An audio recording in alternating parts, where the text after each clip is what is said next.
On va prier pour ce temps de message. Nous te remercions, Seigneur, de nous avoir laissé ta parole. Et tu nous dis au sujet de ta parole que tu nous l'envoies, Seigneur, pour nous guérir. Il envoya sa parole et les guérit. Dans cette guérison, tu nous délivres, tu nous purifies, tu nous transformes, car ta parole est la vérité. Et la vérité nous rend libres. Seigneur, que cette parole soit une parole de vie ce matin pour tous ceux qui vont la recevoir.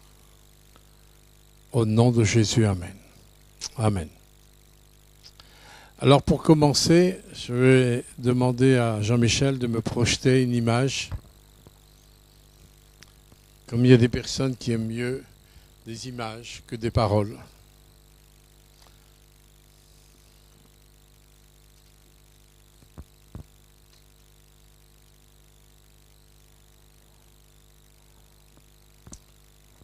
Bon, c'est pas moi qui l'ai dessiné. Hein.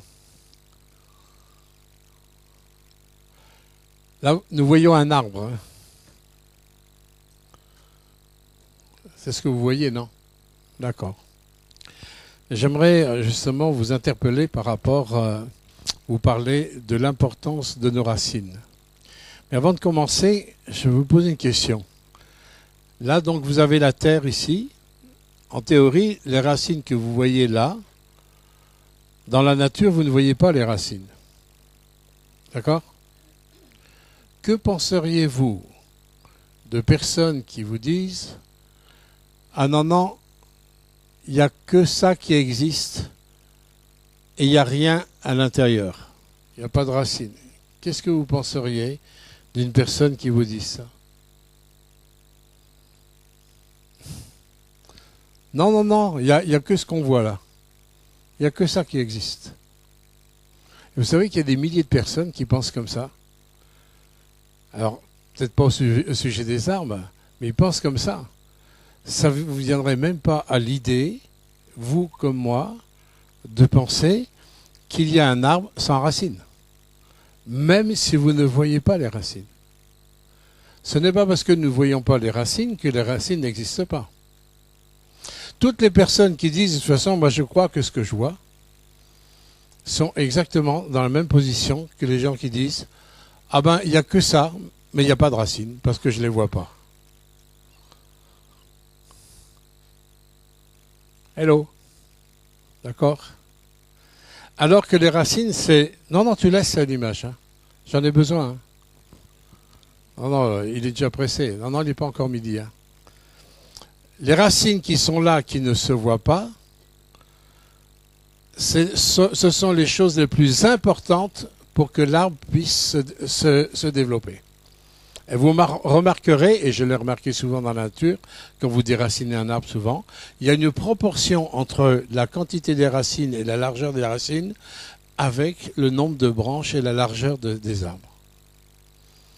Moi, j'ai déraciné pas mal d'arbres dans ma vie, il y a longtemps de ça, mais je peux vous dire que les racines, quand il faut déraciner, c'est mouse costaud. Hein. Les racines sont très importantes parce que ce sont les racines qui vont puiser dans le sol tous les éléments organiques dont l'arbre a besoin. Ce sont les racines qui vont apporter de la nourriture à l'arbre. Tout ce que nous voyons dans l'arbre ne sont que le fruit du développement des racines. C'est vrai ou c'est pas vrai? Comment? Ouais. Tout ce que nous voyons dans l'arbre, ce n'est que les conséquences des racines. J'ai vu une fois, j'étais obligé de déraciner un arbre parce que j'étais obligé de construire un escalier à l'endroit où justement il y avait un arbre. Et j'ai vu aussi que dans des racines d'arbres, l'arbre était complètement esquinté, était en train de pourrir, simplement parce qu'il y avait des vers blancs dans les racines. Des petits vers blancs. C'est pas grand-chose un vers blanc par rapport à un gros arbre. Non? C'est pas grand-chose. Hein? Des vers blancs s'étaient mis juste au niveau des racines. La pourriture a commencé à gagner et à gagner de plus en plus avec les racines. Conséquence de quelque chose qui ne se voit pas, c'est que les feuilles jaunissent, la sève n'arrive plus à monter, l'arbre petit à petit est en train de mourir. Ce qui est extraordinaire dans des images comme ça, des images qui sont purement de la nature, hein. Vous comprenez, cette image, ce n'est pas une image compliquée. Hein. Mais ce qui est extraordinaire, c'est que dans tout ce que Dieu a fait, nous retrouvons des lois spirituelles par rapport à notre marche avec Dieu. C'est ça qui est extraordinaire. Quoi que vous preniez dans la nature, il y a toujours un rapport direct avec les façons de faire et d'agir de Dieu et avec les réalités de la vie. Vous comme moi, si je vous regarde, eh bien sûr, je vois que Bernadette, elle a 2 pieds, elle a 2 jambes, elle a des bras, elle a un corps, elle a des oreilles, un nez. Et si je vous regardais tous comme ça, ma femme aussi, elle a 2 jambes, 2 pieds, un très beau visage, elle est très belle. Mais si je vous regarde tous, je dis, oui, je vous vois comme ça. Mais il y a toute une dimension que je ne vois pas. Dans les racines. Par contre, il faut savoir que ce que nous ne voyons pas à l'œil nu, tôt ou tard, va être mis à jour, parce que les vers blancs qui sont dans les racines vont porter des conséquences dans nos vies. Pourquoi je vous parle de ça? Parce que je me rends compte que nous sommes dans des temps apostates.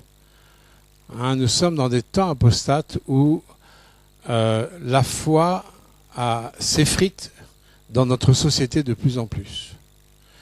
Et même des chrétiens qui peuvent paraître parfois engagés, tout ça, leur foi peuvent être attaquées par des vers blancs. Il peut y avoir des parasites. Au niveau de cet arbre, par exemple, il y a plusieurs sortes de parasites. Il y a des parasites qui sont extérieurs. L'arbre peut être attaqué par du vent. L'arbre peut être attaqué par des insectes. Vous voyez, l'arbre peut être attaqué par peut-être un cultivateur qui va pulvériser son champ et ça va tomber sur l'arbre. Il peut y avoir des attaques extérieures qui peuvent mettre un sacré coup à l'arbre. Vous comprenez? Mais il y a aussi des attaques intérieures. Et dans notre vie, c'est exactement la même chose. Nous sommes exactement comme cet arbre. Nous avons des racines. Et qu'est-ce qui se passe dans nos racines? Qu'est-ce qu'il y a dans nos racines? Il y a tout ce qui fait partie de notre âme, notre esprit. Il y a tout ce qui est lié à notre éducation, notre formation, notre culture. Il y a tout ce qu'on ne voit pas, il y a toutes les, comme on dit, les casseroles qu'on traîne derrière nous, parfois de malédictions familiales ou autres. Il y a toutes sortes de péchés, péchés cachés, péchés visibles. Mais en tous les cas, ça met un sacré coup à l'arbre. Alors, ça peut paraître très désespérant et on va lire un passage des Écritures dans Matthieu 15, 18. 15, 18 et 19.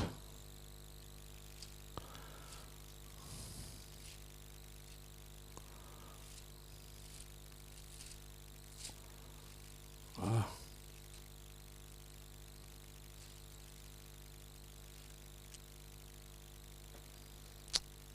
Le Seigneur dit,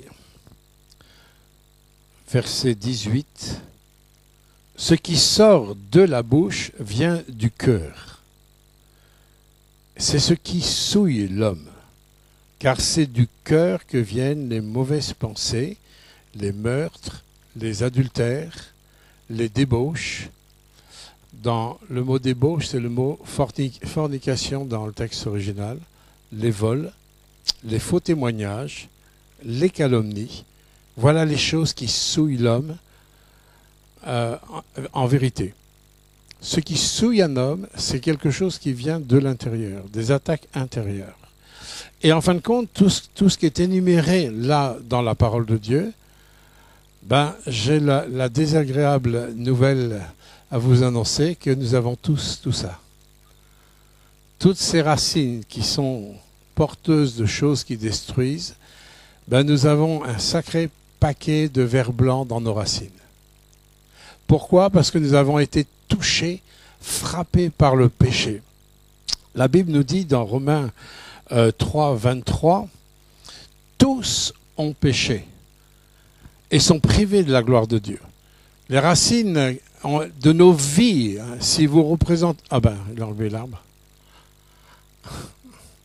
Si vous voyez cet arbre comme votre vie, eh bien, toutes nos racines, je dis nos racines, je suis avec vous, toutes nos racines ont été frappées par des vers blancs, c'est-à-dire par le péché. Je rappelle ce que signifie péché. L'étymologie du mot péché signifie manquer la cible. Manquer la cible. Et pourquoi nous manquons la cible? Parce qu'il y a des vers blancs qui sont dans nos vies. Et le Seigneur, au début de la création, il nous a créés avec de bonnes racines. Les racines étaient saines. Les racines, elles puisaient, en fin de compte, dans la présence de Dieu. Il y avait une relation entre le Père créateur, et Adam et Ève, une relation saine. Il y avait un partage, et Adam et Ève vivaient des conséquences de cette présence. Jusqu'au jour où ils se sont tournés vers celui qui allait produire des vers blancs, qui est l'adversaire de nos âmes.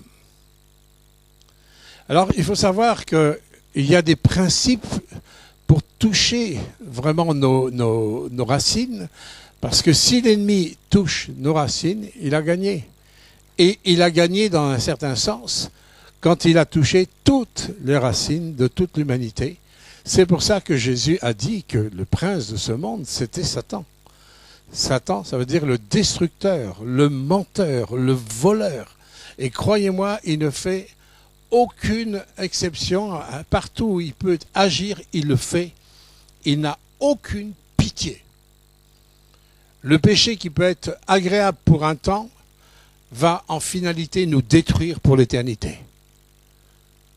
Il n'y a pas de pitié pour lui. C'est important de bien le concevoir pour réaliser que de traiter nos racines, c'est quelque chose de fondamental. Alors, une question que je peux vous demander, que je peux vous poser ce matin, rattachée à Deutéronome 30, verset 19, avec quelles racines vous vivez? Est-ce que vous vivez encore avec les racines qui ont été frappées, touchées par le péché? Ou est-ce que vous vivez de nouvelles racines qui nous sont données dans la personne de Jésus? Quelles sont les racines qui vous font vivre aujourd'hui? Quelles sont les racines qui vont vous aider à faire les bons choix? Quelles sont les racines qui vont vous permettre d'être des porteurs de vie et de triomphe? Parce que de toute façon, que vous vouliez ou non, que vous croyez ou ne croyez pas, vous vivez en fonction de vos racines intérieures. Celui qui est incrédule, celui qui ne croit pas tout ça, il vit les conséquences du fait de ne pas croire. C'est clair. Mais ce n'est pas parce qu'on ne croit pas que ça n'existe pas. On vit absolument de ce qu'il y a dans nos racines. Alors dans Deutéronome 30, 19, on pourrait dire, il est marqué « Je mets devant toi les chemins de la vie et les chemins de la mort ». On pourrait dire « Je mets devant toi des racines qui sont remplies de vie » ou « Je mets devant toi des racines qui sont remplies de mort ». Ça veut dire vous êtes dans un carrefour. Nous sommes dans un carrefour. Et nous sommes continuellement dans un carrefour.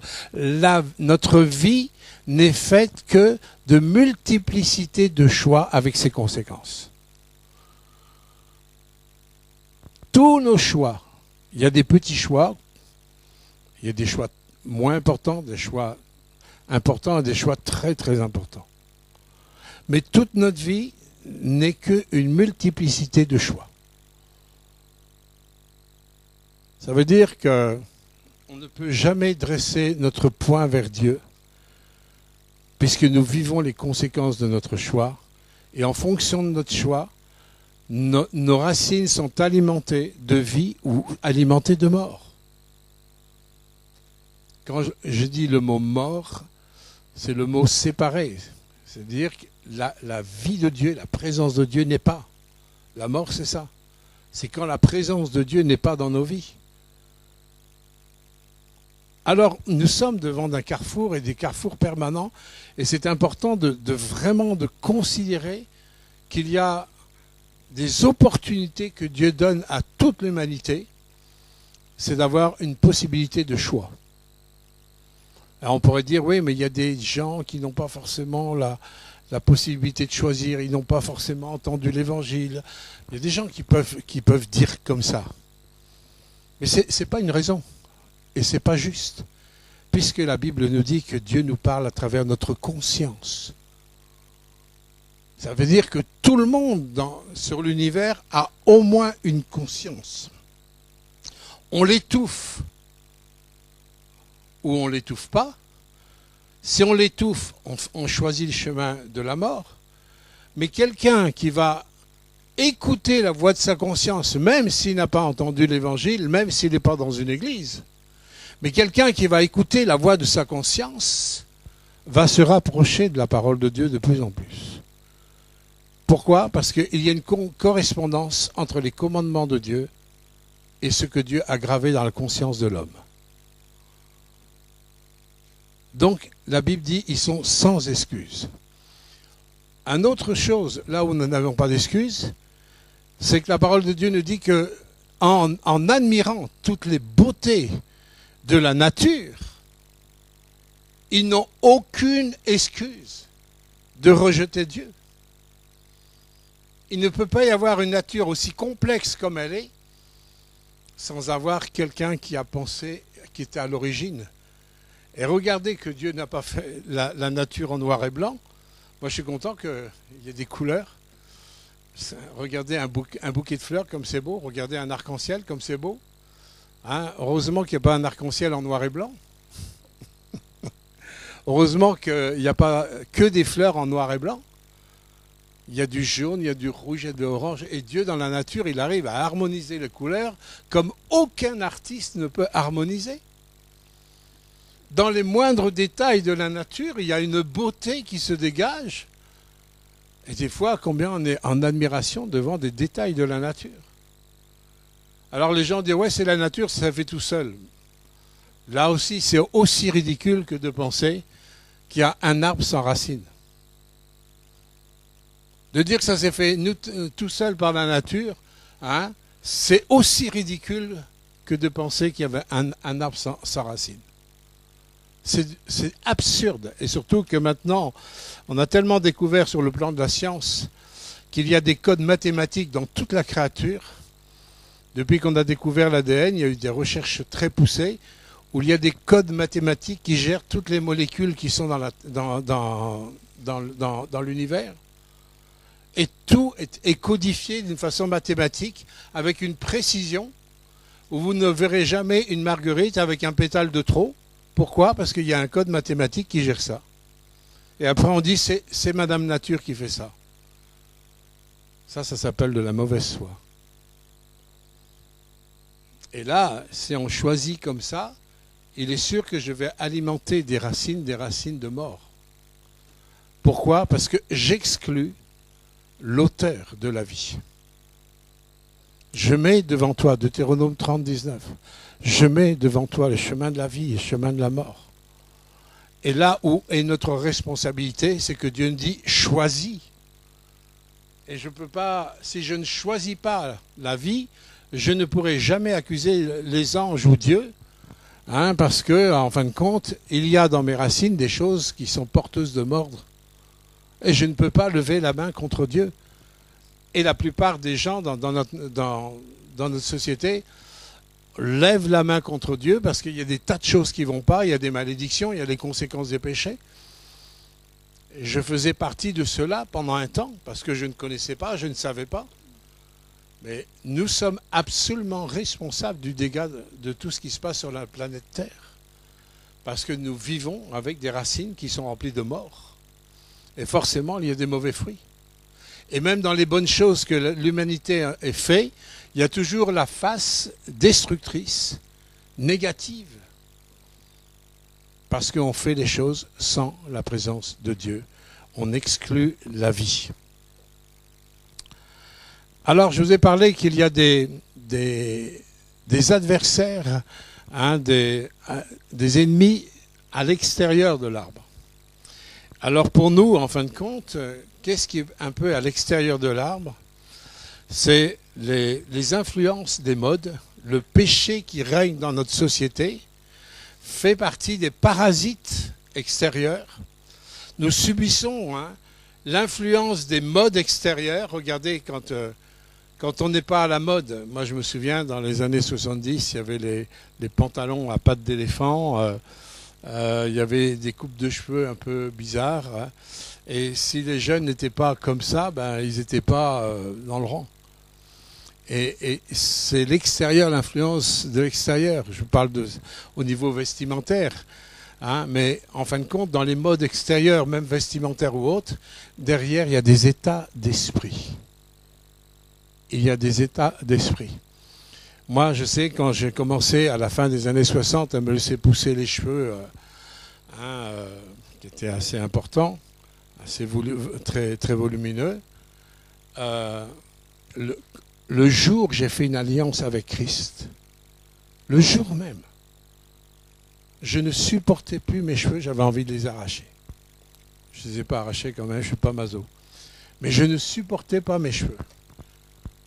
Pourquoi? Parce que derrière, il y avait un état d'esprit de rébellion. Vous voyez? Et personne ne m'a dit, j'ai rien contre les cheveux longs, tout ça. Ce n'était pas le problème, mais pour moi, il y avait un état d'esprit qui me gérait à travers les choses extérieures. À travers les feuilles, à travers les branches, vous avez les conséquences de ce qui se passe dans le souterrain au niveau des racines. Toujours, toujours, toujours. Nous sommes attaqués avec les parasites extérieurs. Je vous ai parlé de vent, de tempête. Mais vous savez que le mot vent, c'est le même mot que le mot esprit. Et il y a des états d'esprit dans le monde qui soufflent pour essayer d'agresser l'arbre, d'agresser votre vie. Je vous ai parlé au niveau de la mode, je vous ai parlé au niveau des états d'esprit. Comment l'ennemi s'y prend? Il va vous intimider, il va vous mettre à part. Il va vous accuser, il va vous culpabiliser, il va faire des tas de choses. Il va vous donner une éducation qui est complètement en dehors de ce que Dieu demande. Aujourd'hui, on ne tient plus les enfants du tout correctement parce qu'on a, depuis 68, on a commencé à s'opposer contre la discipline, l'éducation des enfants et tout ça. Aujourd'hui, les parents ne savent même plus comment faire pour les enfants. On a même culpabilisé les enfants. Les parents parce qu'ils corrigeaient leurs enfants ou autres. À partir d'abus, on est tombé dans un autre abus, alors que la parole de Dieu dit l'inverse, l'importance d'éduquer et de former nos enfants. Il n'est pas question d'abus, de violence et tout ça, il est question de correction au bon moment. Alors aujourd'hui, il y a eu ça dans les racines.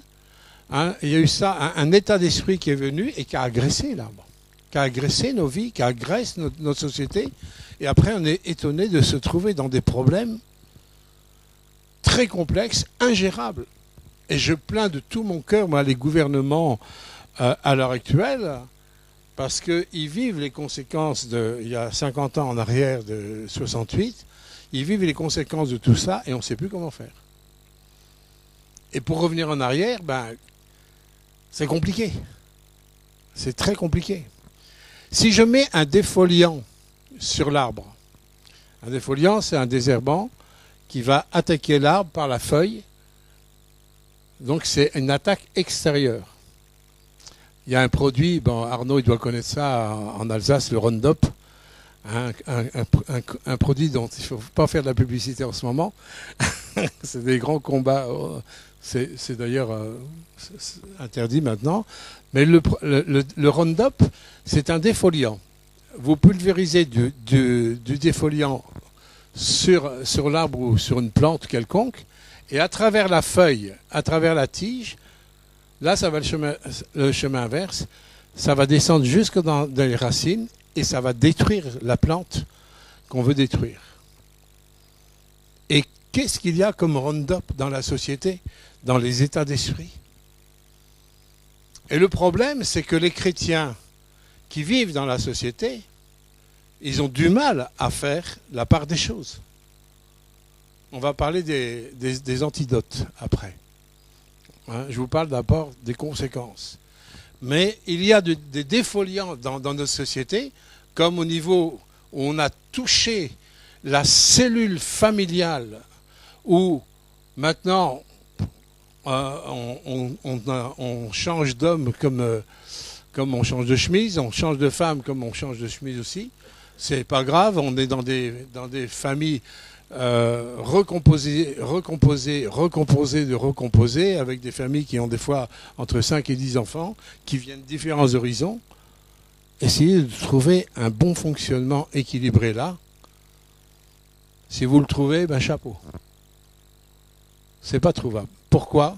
Ils ont reçu du défoliant dans la mentalité. Dire que le mariage, c'est pas grave. On peut piétiner le mariage, ça sert à rien de se marier, c'est pas grave. C'est pas grave. On a reçu un sacré coup de Roundup au niveau de la famille. Ça, c'est des attaques extérieures, mais qui vont toucher les racines. Des chrétiens qui avaient parfois de bonnes racines au départ. Mais ils ont reçu des coups de Roundup, de défoliant dans leur vie, à travers les états d'esprit.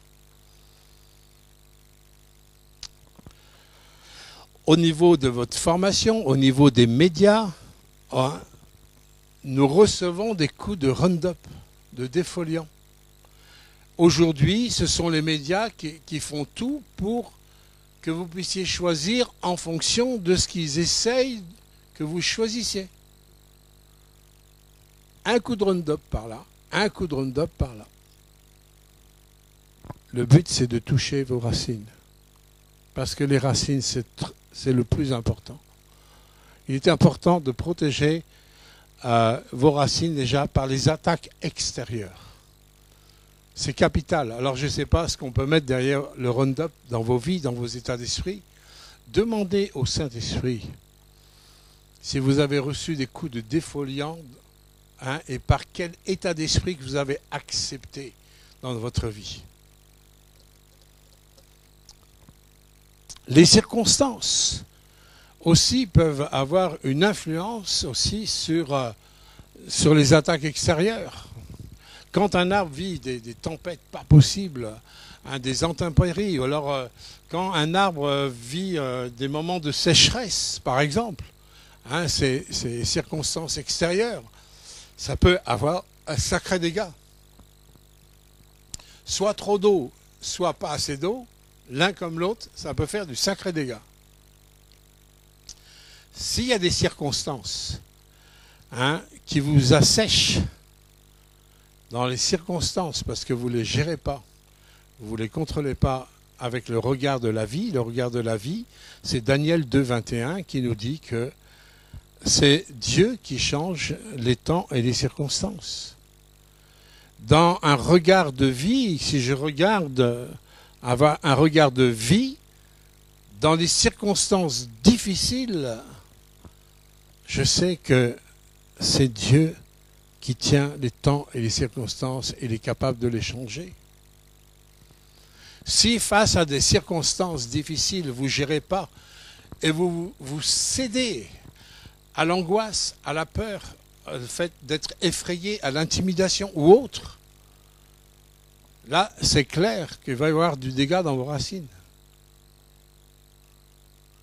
Vous allez ouvrir des portes à un défoliant qui va toucher vos racines à cause de la crainte, à cause des frayeurs, à cause des angoisses. J'ai bien aimé, j'ai entendu, mais j'étais aux toilettes, mais j'ai entendu la parole que Dieu a dite à travers Bernadette. Hein, il y a une petite phrase, vous avez dû dire, apprenez à me faire confiance. Apprenez à me faire confiance. Apprenons dans nos circonstances, dans des tempêtes, dans des raz-de-marée, dans des sécheresses ou dans des inondations spirituelles ou autres. Apprenons à lui faire confiance pour que ça n'atteigne pas nos racines. Dans les combats intérieurs, alors là, dans les combats intérieurs, dans tout ce qui se passe au niveau des racines de l'arbre, il y a des tas de choses, il y a toute une vie organique dans la terre. Si vous plantez un arbre dans une mauvaise terre, il va y avoir des conséquences. Et même un arbre, en fonction de la nature de l'arbre, a besoin d'être planté par rapport à ce que l'arbre a besoin. Il y a des choses qui poussent très très bien dans des terres argileuses. Il n'y a aucun problème. Je pense aux pommes de terre et tout ça. Il n'y a aucun problème. Mais il y a des choses qui vont pousser, mettons, presque comme dans du sable, comme les asperges par exemple. Vous voyez, en fonction de la nature d'une plante, on va veiller au niveau de la terre. Nous aussi, pour qu'on soit bien planté dans la bonne terre, et la bonne terre, la Bible nous dit et nous fait comprendre ce qu'est la bonne terre. Il y a une bonne terre qui est pour votre vie. Il y a une bonne terre pour vous et pour moi. Une bonne terre qui va forcément répondre aux vrais besoins de mes racines. Vous savez ce que c'est? Vous savez ce que la Bible dit au niveau de la bonne terre? C'est un cœur honnête. Comment la Bible définit la bonne terre? C'est un cœur qui est honnête. Être honnête, ça ne veut pas dire qu'on est parfait. Au contraire, c'est de reconnaître qu'on n'est pas parfait. Et c'est ne pas essayer de trouver des excuses parce que j'ai reçu des coups de Roundup dans ma vie. Si j'essaye de trouver des excuses, c'était pas de ma faute, c'est la faute à celui qui a pulvérisé le Roundup. Si j'essaye de trouver, vous savez, on est des champions olympiques pour trouver des excuses. Et je dois confesser, moi aussi, on est des champions. Mais Dieu veut qu'on soit planté dans la bonne terre. Question, est-ce que tu es planté dans la bonne terre? C'est-à-dire, est-ce que ton cœur accepte l'honnêteté par rapport à ce qui se passe dans ton arbre de vie, dans tes branches, dans tes feuilles, dans tes semences, dans tes racines? Est-ce que tu acceptes être planté dans la bonne terre? Hello? Est-ce que je suis dans la bonne terre? Est-ce que je suis honnête par rapport à ce qui ne va pas dans ma vie? Si c'est oui, c'est oui. C'est non, c'est non. Là aussi, il y a besoin de beaucoup de confiance pour être honnête. Il y a besoin de beaucoup de confiance, dire Seigneur, j'accepte le verdict. Parce que je sais que je suis dans ta main. Et qu'il m'en sera fait selon ta volonté, selon ton plan. Il y a besoin que ça repose sur la confiance. Et dans nos racines intérieures, au niveau de la terre, il peut y avoir des parasites, il peut y avoir toutes sortes de choses dans la terre qui se posent, mais de toute façon, tout ce qui va se passer au niveau des racines qui ne se voient pas vont obligatoirement avoir une conséquence sur les branches, les feuilles et les semences. Si c'est notre vie, cet arbre, il est appelé non seulement à se développer, mais dans son développement, tous les ans, il va produire une semence. Le but de cet arbre, c'est qu'il produise une semence. Vous êtes d'accord avec ça? Et dans chaque arbre, dans chaque fleur, dans chaque plante, partout, Dieu a fait le miracle de la multiplication. Il a mis tout ce qu'il faut pour qu'il y ait une semence. Mais si l'arbre ne produit pas de semences, c'est qu'il y a un problème dans les racines. Nous sommes appelés, nous, à porter du fruit et que notre fruit demeure et notre fruit glorifie le Seigneur. Si je ne porte pas de fruit, s'il n'y a pas de fruit dans ma vie, s'il n'y a pas de branche où les gens peuvent s'abriter, des branches, moi je sais que j'ai reçu une vision d'arbre quand j'ai fini mon école biblique il y a des années en arrière, avec cette vision d'arbre, avec ces branches, où Dieu dit, plusieurs viendront s'abriter sous tes branches. Plusieurs viendront s'abriter. Et ils trouveront la protection du soleil, la protection des coups de dehors. Ils trouveront salut, délivrance, guérison sous les branches de notre vie. Est-ce qu'il y a des personnes qui ont trouvé déjà sous vos branches le salut, la guérison, la délivrance, la paix, le salut en Jésus-Christ, des transformations de vie? Et s'il n'y a pas, il ne faut pas tomber dans la culpabilité, mais il faut dire, Seigneur, peut-être un problème dans mes racines. Je veux revoir mes racines. J'ai besoin de revoir mes racines. Parce que ces racines-là, elles ont pour but de faire pousser l'arbre, mais pour faire pousser l'arbre, c'est aussi les branches, les feuilles et les semences. Ou le fruit, quand c'est les arbres fruitiers. Mais s'il n'y a plus rien, c'est qu'il y a un problème. Peut-être au niveau des racines. Et dans les racines qui ne se voient pas, et dans nos racines à nous qui ne se voient pas, on a une vie qui nous dirige, c'est le système de pensée. La pensée dirige votre vie. La pensée va orienter soit vers la mort, soit vers la vie. Notre système de pensée qui ne se voit pas à l'œil nu va gouverner et dicter nos faits et gestes. C'est très important de prendre conscience de ça, même dans le monde, le monde sans Dieu, le monde même complètement athée. Je prends dans le monde sportif, si on veut faire un sportif à haut niveau, même dans l'armée, dans les élites de l'armée, si on veut faire des élites à haut niveau, on va leur apprendre à travailler leur façon de penser pour survivre dans certaines situations, pour affronter la douleur, etc., etc., les difficultés. On va, même dans l'armée ou dans les trucs sportifs, on va apprendre à gérer la pensée. Pourquoi? Parce que la pensée, elle est centrale. Et c'est bien pour ça que dans 2 Corinthiens 10, verset 5, Dieu nous dit, il veut renverser les faux raisonnements. Il veut que les faux raisonnements soient renversés. Nous renversons les raisonnements et toute hauteur qui s'élève contre la connaissance de Dieu et nous amenons toute pensée captive à l'obéissance de Christ. Je suis étonné combien un verset si important ne soit pas pris au sérieux pour qu'il fonctionne dans la bonne terre. On peut faire avaler aux gens n'importe quoi, des vrais moutons de Panurge.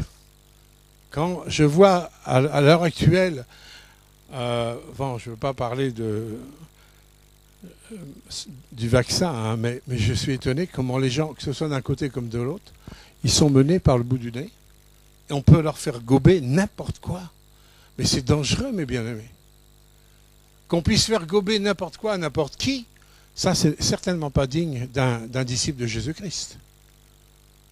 Il y en a qu'un qui doit gouverner notre vie. C'est le bon berger. Il n'y en a qu'un bon berger. Il s'appelle Yeshua HaMashiach. Il est loin de Dieu. Il est le bon berger. Il a donné sa vie pour les brebis. Il est ressuscité. Il est vivant. Il vient habiter quand notre cœur, en nous, quand notre cœur s'ouvre. Et quand je le laisse gouverner ma vie, lui, il a le droit de me conduire où il veut. Sous les formes qu'il veut, dans les temps qu'il veut. Parce qu'il est le bon berger. Mais si je ne mets pas et si je ne veille pas à se verser dans ma vie, je peux vous dire que l'ennemi de nos âmes peut vraiment conduire même des enfants de Dieu, même des chrétiens évangéliques protestants, il peut nous conduire comme ça par le bout du nez. Le système de pensée va irriguer en fin de compte nos racines.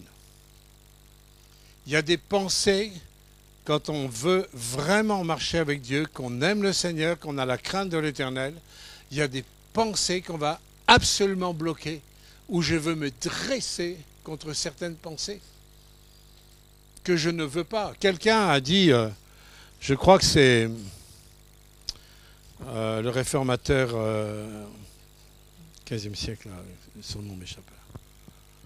Luther, Martin Luther. Je crois que c'est lui qui a dit ça. On ne peut pas empêcher les oiseaux de tourner autour de ta tête, mais on peut les empêcher de faire un nid sur ta tête. Il y a des pensées que tu ne peux pas arrêter, ça arrive, ça peut arriver de tous les sens. Mais je peux absolument réagir pour que ces pensées qui sont autour de moi, je peux réagir pour que ça ne s'installe pas en moi. Quand j'ai une position d'autorité, quand je me lève dans l'autorité, je vais me lever contre toute forme de round-up qui va agir dans mes pensées. Je vais arrêter le défoliant pour pas que ça touche mes racines. Comprenez l'arbre? Avec une image, on comprend mieux. Hein? Si je n'arrête pas certaines pensées, elles vont avoir un effet de destruction dans ma vie, tôt ou tard. Tôt ou tard.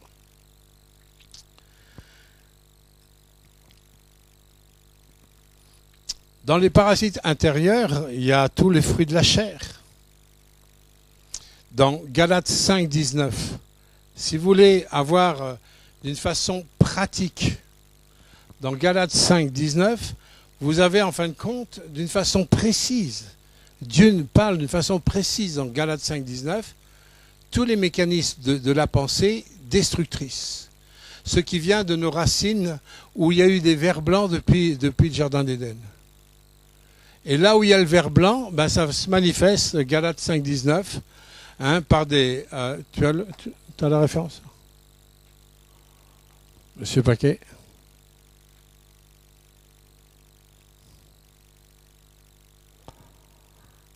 Non. Bon, c'est pas grave. Dans Galates 5, 19, vous avez tout... Oui, c'est là. Les œuvres de la chair sont manifestes, c'est l'impudicité, l'impureté, la dissolution, verset 20. Hein? Ça ne s'arrête pas là. Bon, je vais le prendre dans ma Bible parce que... C'est des choses qu'on répète et qu'on répète, mais qui... Voilà. L'idolâtrie, la magie, les intimidités, les inimitiés, les querelles, les jalousies, les animosités, les disputes, les divisions, les sectes. Encore?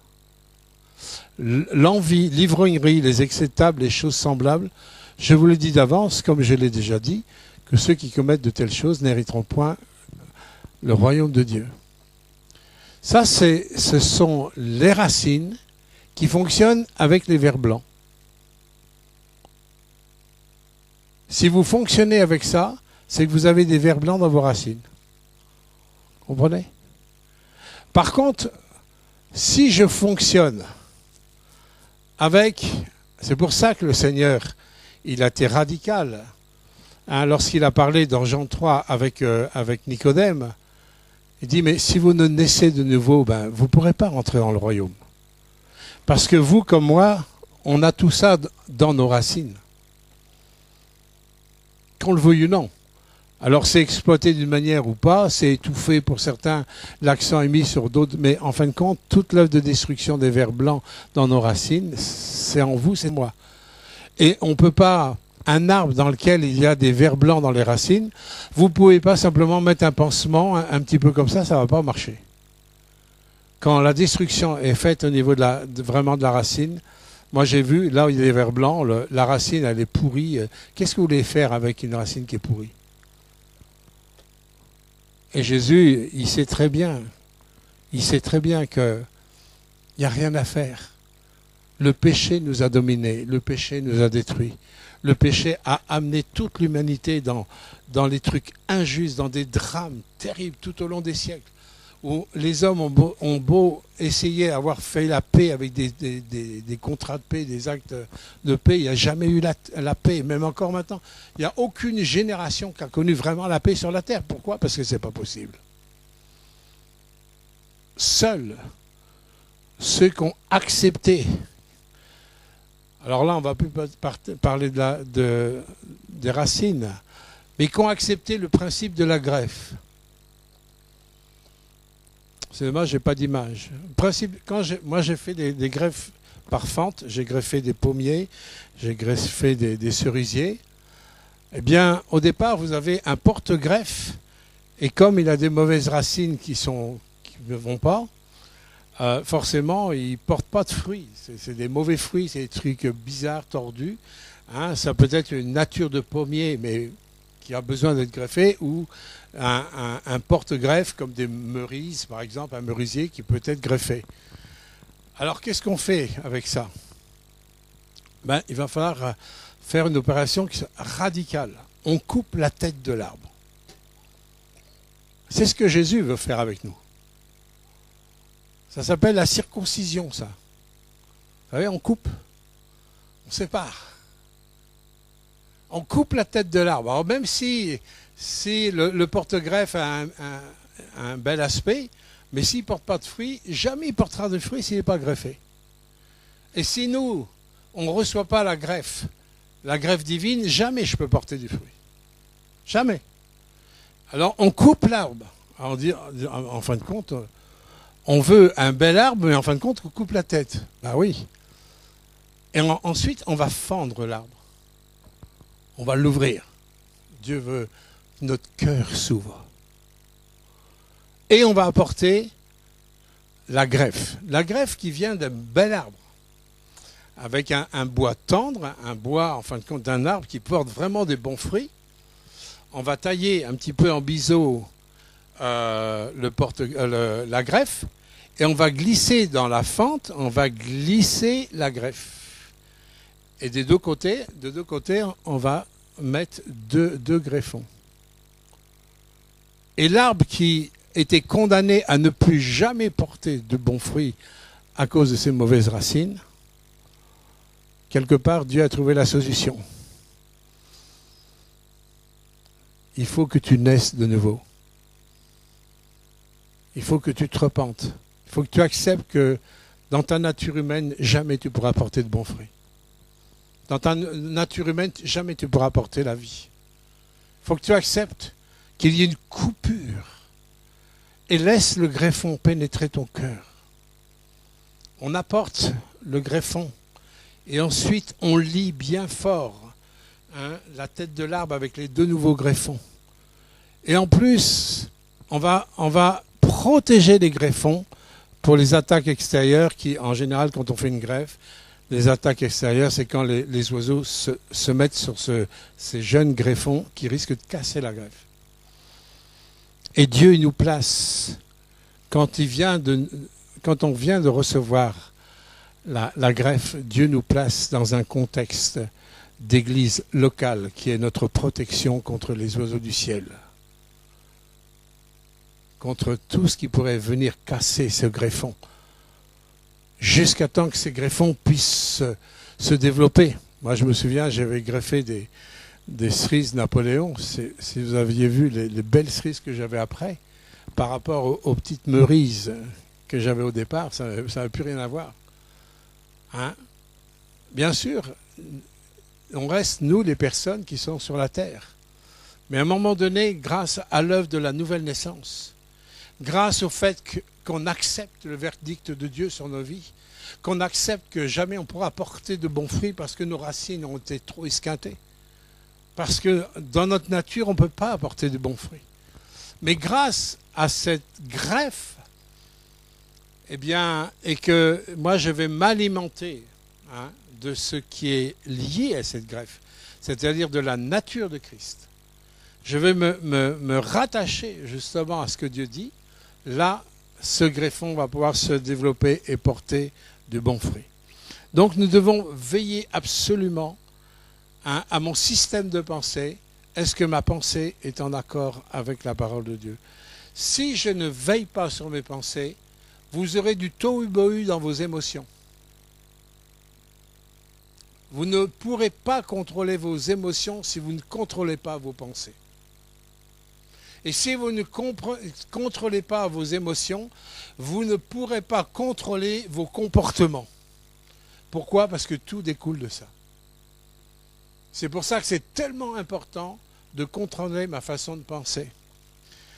Ça fait partie des antidotes que Dieu nous donne dans la parole pour contrarier, en fin de compte, tout ce qui est destructeur en nous.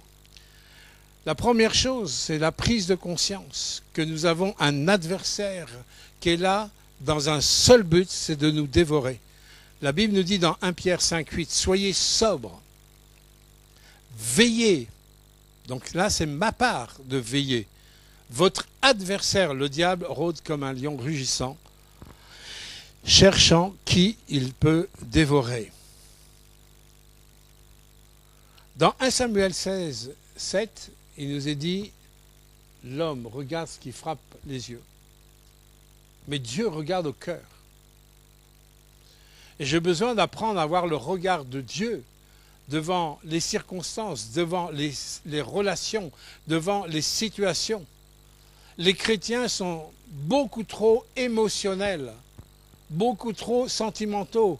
On pense que aimer de l'amour de Dieu, c'est d'ouvrir, en fin de compte, la vie émotionnelle avec le tohu-bohu qu'il y a. L'amour de Dieu consiste à marcher dans la vérité. L'amour de Dieu consiste à marcher dans la lumière. L'amour de Dieu consiste à marcher dans l'honnêteté, dans la droiture. Quand je suis droit, je suis honnête, je suis vrai, eh bien, c'est la façon de Dieu de nous aimer et d'aimer. Dieu, il est droit avec nous. Il n'essaye pas de nous enjoliver. Oh ben oui, t'es beau gosse, machin, tout ça. Non, il dit t'es pécheur et t'es perdu pour l'éternité. C'est direct. Il ne fait pas de faux semblants. Dieu va direct. Tu es perdu. Tous sont pécheurs. Et tous sont privés de la gloire de Dieu. C'est direct. Ah ben oui, mais il y a des gens qui sont quand même bien dans... Tous, c'est tous. Il n'y a pas plus direct que Dieu. Mais aujourd'hui, nous n'aimons pas ce qui est direct. Nous n'aimons pas ce qui est direct. On met tellement de sauce à droite, à gauche, pour essayer de faire passer des couleuvres. Et nous, en tant que peuple, nous devons veiller.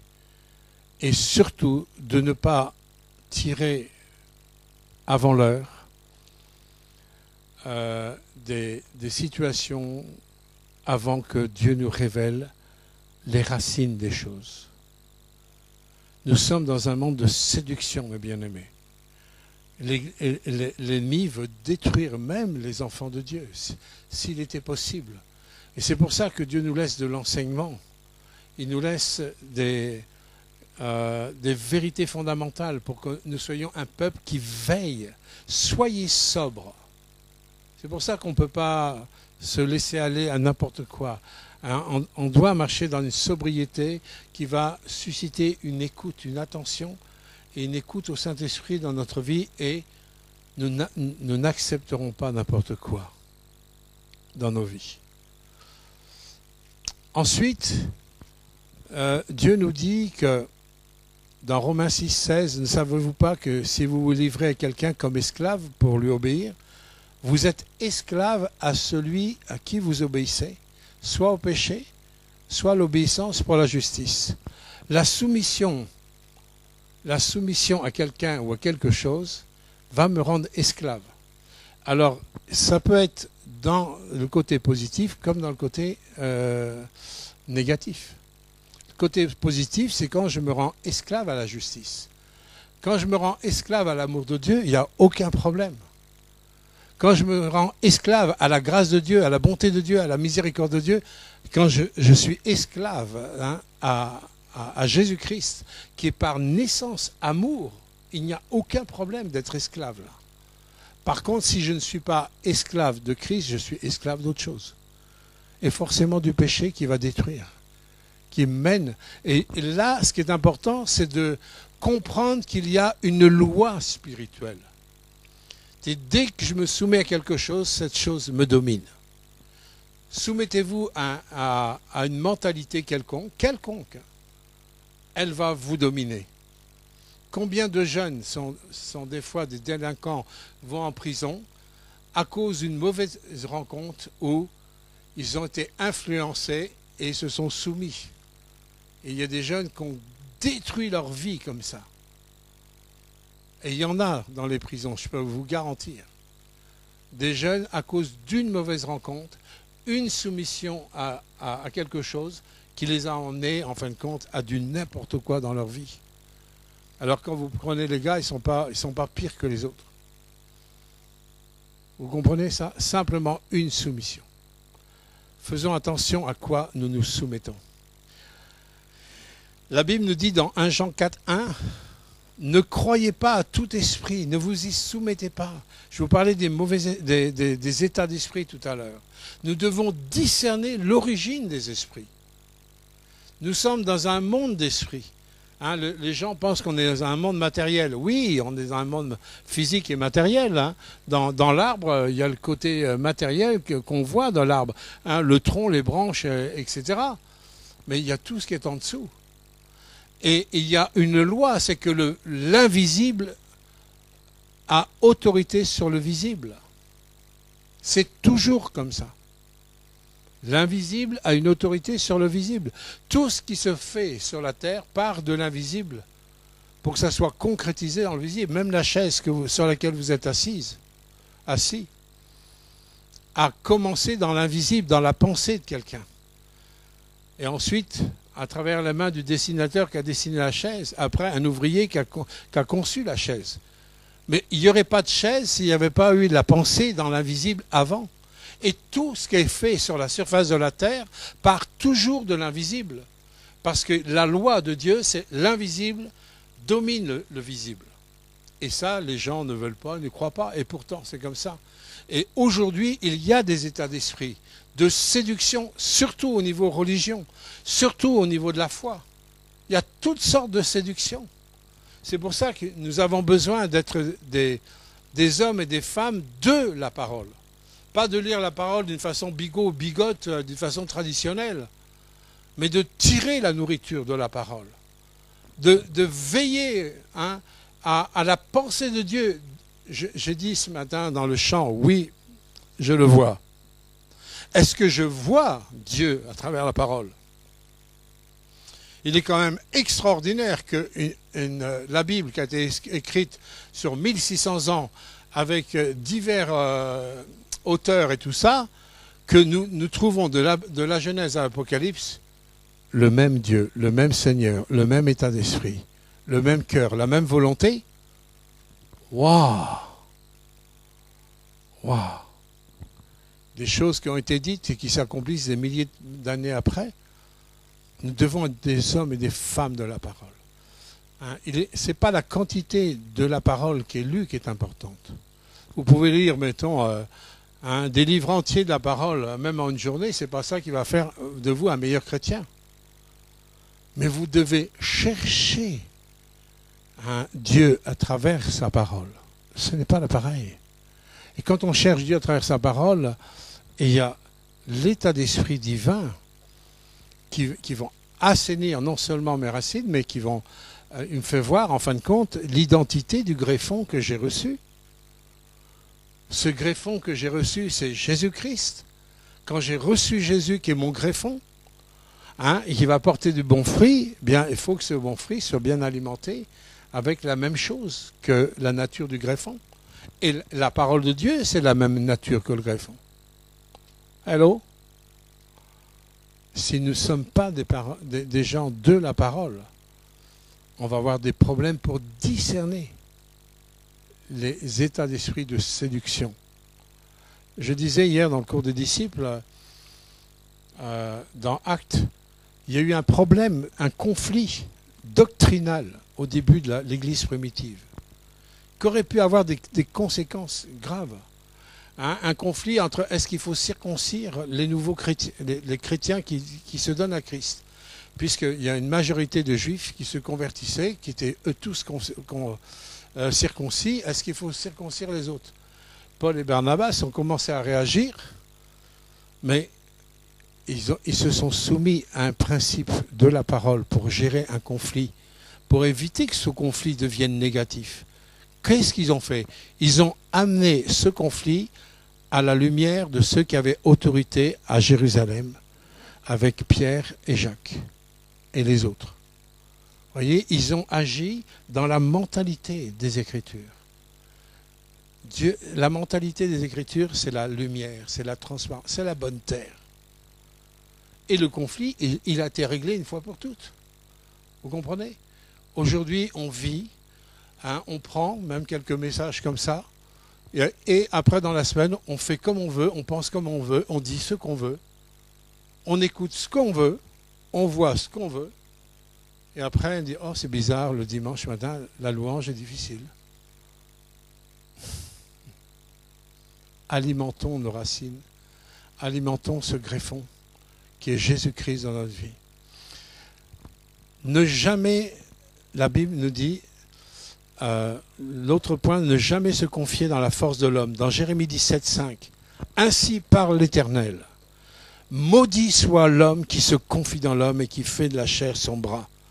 Il y a, mes bien-aimés, si je cherche le secours dans un être humain, même si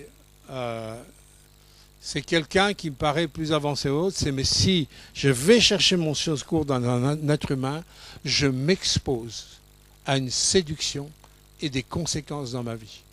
Pourquoi? Je suis dans un principe de malédiction et je ne suis pas un principe de bénédiction.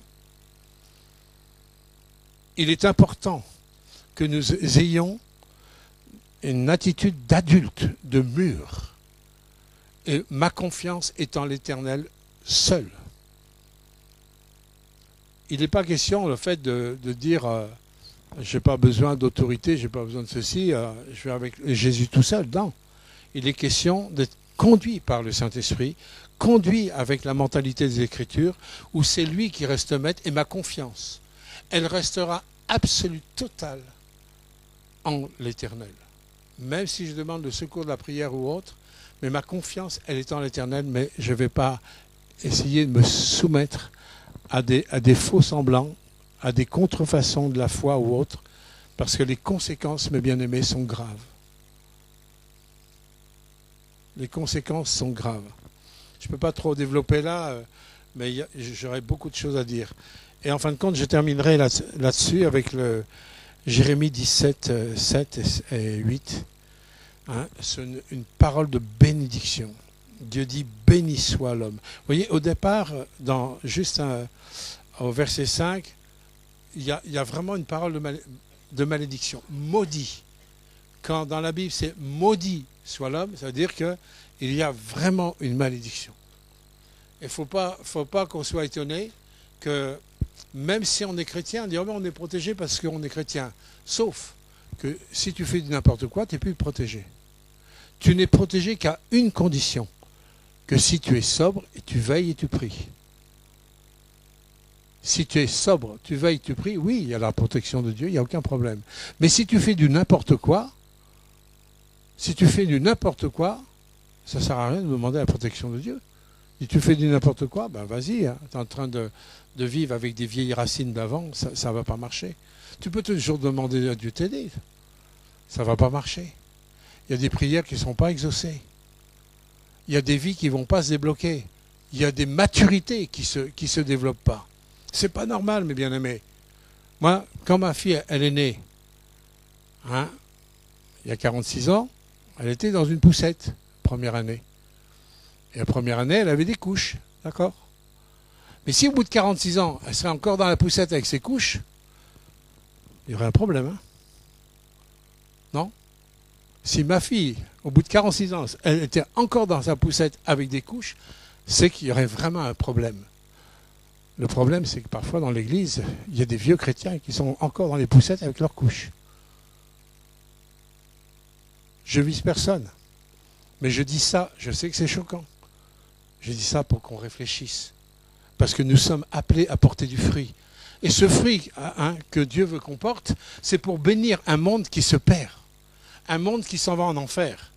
C'est pour bénir ceux pour qui Jésus est mort sur la croix. Si les chrétiens ne mûrissent pas, si les chrétiens n'ont pas des racines solides en Christ, s'ils ne vivent pas de la nouvelle naissance avec l'autorité du Saint-Esprit,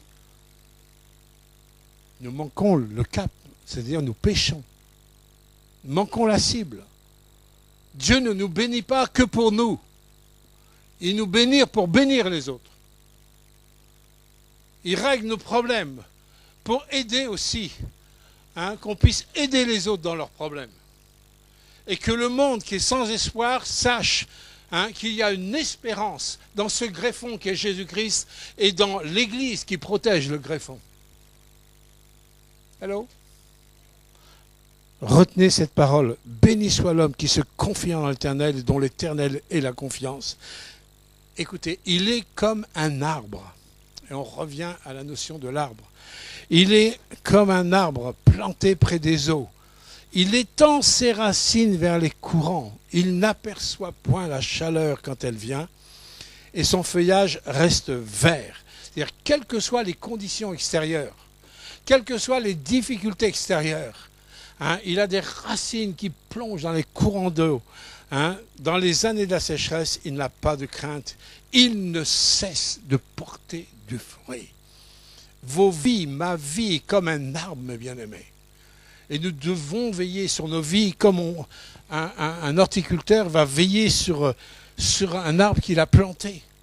Quand on plante, pour ceux qui sont à la campagne, que ce soit un arbre ou des plantes, nous devons veiller. On ne peut pas s'amuser à planter les trucs et s'en aller et revenir 6 mois après. Ça, c'est pas possible, ça ne se voit pas. Tout ce qu'on a planté a besoin de veiller. Il faut faire attention que les plantes ne soient pas étouffées par des mauvaises herbes. Il faut faire attention qu'il y ait la bonne nourriture et la bonne eau au bon moment. Ou parfois, pour certains arbres, les bonnes tailles au bon moment. S'il y a des arbres qui ne sont pas taillés et ils ne sont pas entretenus, ça ne va pas le faire. Il y a besoin de prendre soin. Et si on prend soin d'un arbre, on ne va pas prendre soin de notre vie qui est tellement plus importante qu'un arbre. Où Dieu, il a mis en nous aussi une puissance de semence pour apporter la vie, pour multiplier. Apprenons à avoir des choix radicaux avec Dieu. Apprenons à lui faire confiance. Chaque difficulté que vous avez dans la vie, chaque, est une opportunité pour grandir dans la confiance. Ne râlez pas quand vous êtes devant une difficulté quelconque. Arrêtez de râler. Pourquoi ? Parce que Dieu dit, il fait tout concourir au bien de ceux qui aiment Dieu et sont appelés selon ses desseins. Nous sommes appelés au dessein de Dieu. Nous sommes appelés au plan de Dieu, au plan rédempteur de Dieu. Non seulement pour nous, mais pour les autres. Nous sommes appelés, ça veut dire que même les choses négatives qui peuvent arriver dans notre vie, si je les gère avec le greffon et la puissance de Dieu, je vais apprendre à le connaître. Et je ne peux parler que de ceux que je connais. Beaucoup de chrétiens parlent de Jésus sans vraiment le connaître. Nous avons besoin de revenir, mes bien-aimés, à avoir une confiance absolue que chaque montagne, chaque difficulté soit une opportunité pour vous de grandir dans la confiance en l'Éternel. Amen. Je te remercie, Seigneur. Tu nous parles, tu nous as parlé, Seigneur, je crois de tout mon cœur. Et nous te demandons pardon, Seigneur, toutes les fois nous avons tellement négligé notre vie, Seigneur, comme un cultivateur, un horticulteur qui négligerait ce qu'il plante.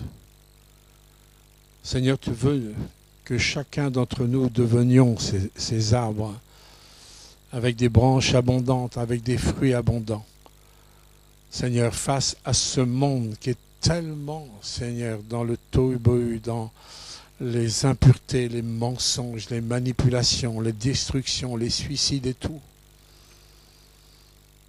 Que le monde voit en l'Église toute l'espérance qui découle de ton cœur et de ta personne, et que ton Église vive d'une façon concrète cette vraie confiance en toi, qu'elle grandisse dans le discernement, qu'elle ne se laisse pas avoir à travers ce qui frappe les yeux, mais qu'elle sonde, qu'elle médite, qu'elle connaisse ta parole, qui nous donne le discernement, car ta parole est une lampe à nos pieds, elle éclaire notre sentier. Sois béni, Père, au nom de Jésus. Amen.